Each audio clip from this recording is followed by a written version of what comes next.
Assalamualaikum warahmatullahi wabarakatuh. Perkenalkan, nama saya Fabian Rabani Hakim. NIM saya 4151821067 dan saya dari jurusan Teknik Informatika. Di sini saya ingin menjelaskan tentang makalah kelompok saya yang berjudul Teknologi Informasi dan Komunikasi TIK dalam Organisasi.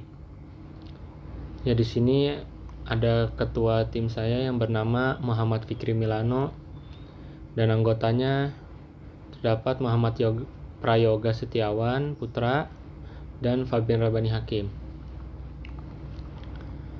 Ya, di sini masih lembar pernyataan orisinalitas karya tulis ilmiah yang ditandatangani oleh ketua tim saya.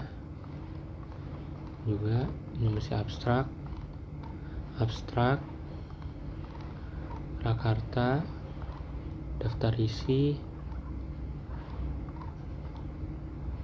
Nah, di sini ada bab 1 pendahuluan, yaitu latar belakang masalah. Di sini teknologi informasi adalah suatu teknologi yang digunakan untuk mengolah data, termasuk memproses, mendapatkan, menyusun, menyimpan, memanipulasi data dalam berbagai cara untuk menghasilkan informasi yang berkualitas, yaitu informasi yang relevan, akurat, dan tepat waktu yang digunakan untuk keperluan pribadi, bisnis, dan pemerintahan, dan merupakan informasi yang strategis untuk mengambil keputusan.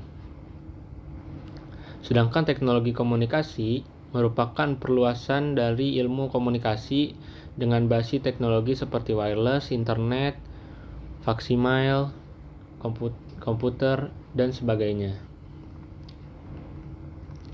Di sini ada rumusan masalah. Nah, di sini latar belakangnya akan menjadi acuan kelompok saya untuk membuat makalahnya. Di sini ada rumusan masalah. Oke, lalu bab 2 di sini ada tujuan dan manfaat.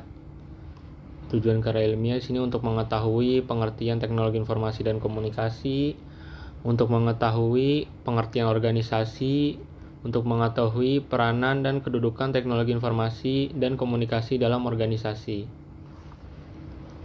Di sini manfaat karya ilmiah. Di sini manfaat yang dapat diambil dari adanya makalah ini adalah kita dapat mengetahui batasan-batasan peranan TIK dalam organisasi sehingga kita tidak salah kaprah dalam penggunaan TIK di dalam organisasi. Di sini ada bab 3 metodologi, tahapan metodologi. Di sini ada pengertian teknologi informasi dan komunikasi. Ya, di sini ada teknologi informasi dan komunikasi di organisasi. Nah, di sini kita coba baca.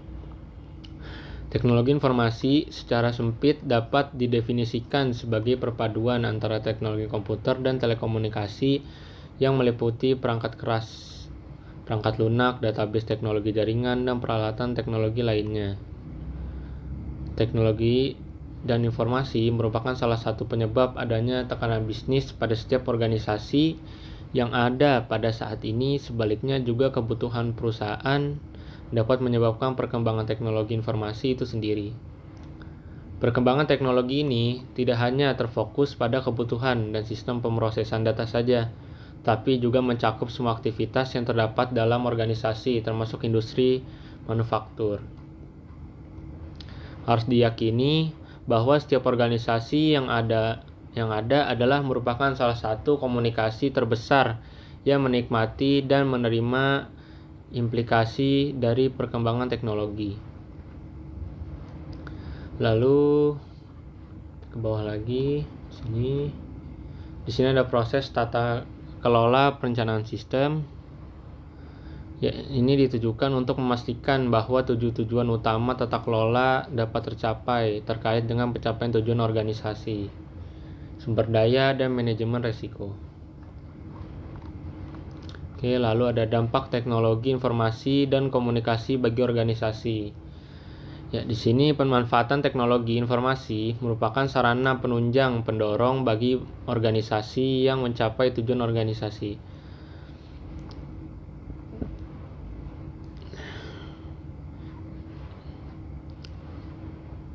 Nah, dampak strategis pemanfaatan teknologi informasi bagi organisasi dapat dilihat dari dapat tidaknya teknologi informasi menunjang dan membantu organisasi dalam melaksanakan dan mencapai strategi organisasi secara keseluruhan. Sini ada pengumpulan data di studi dokumentasi. Penelitian ini dilakukan secara deskriptif sehingga bahannya didapat di lapangan. Untuk itu perlu dilakukan pengumpulan data sebagai bahan pendukung dalam pengolahan data, yaitu studi dokumentasi. Dan ini hasil dan pembahasan.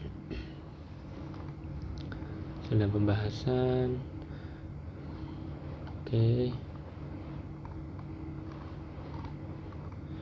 Ya, lalu teknologi informasi dan komunikasi. Nah, bab 5 ini ada kesimpulan. Jadi kesimpulannya dari uraian pada bagian sebelumnya dapat disimpulkan beberapa hal sebagai berikut.